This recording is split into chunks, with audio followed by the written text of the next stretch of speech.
c'est Pauline, je suis bibliothécaire à la Cité internationale de la bande dessinée et de l'image. Je vous parle aujourd'hui depuis les collections patrimoniales du musée. Je vais vous présenter la dernière bande dessinée de Catherine Meurice qui s'appelle La jeune femme et la mère, publiée chez Dargaud. Elle est d'ailleurs venue nous la présenter en novembre dernier à la Cité, accompagnée de sa coloriste Isabelle Merlet. Et d'ailleurs, il est question de couleur parce que je vais vous présenter les deux éditions qui sont présentes au sein des collections patrimoniales. Donc à la fois la version colorisée et la version en noir et blanc. Donc une édition spéciale avec une reliure japonaise, une couverture toilée un peu comme une estampe, et puis un herbier issu de ses séjours au Japon.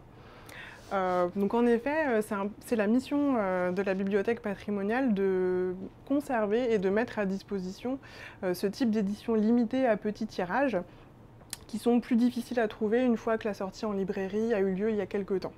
Et puis d'avoir ces deux éditions côte à côte aussi est très intéressant parce qu'on peut voir donc le travail sur la couleur fait par Isabelle Merlet et les traits de plume denses et précis de Catherine Meurice. Alors pour rentrer dans le vif du sujet, La jeune femme et la mère, c'est le fruit de ses différentes résidences passées au Japon. Elle nous plonge dans les paysages luxuriants du sud rural qu'elle a particulièrement apprécié. Et elle a pour principe de départ, elle a pour projet de dessiner la nature. Elle aimerait saisir ces paysages qui sont si différents et en même temps si étrangement familiers là-bas. Elle s'y immerge totalement, elle y voit des créatures, elle converse avec un tanuki facétieux, donc un animal mythologique au Japon, un yokai de la forêt. Dans cette quête, elle est accompagnée aussi d'un peintre-poète qui est bloqué un peu dans sa créativité. Donc c'est un récit initiatique à la fois drôle et poétique.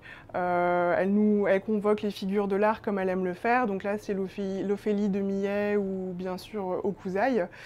On retrouve l'humour de Catherine Meurice, son trait un peu caricaturesque, et elle nous plonge dans la culture nippone, la nature, les mythes et légendes et la spiritualité. Donc voilà, une lecture que je vous recommande.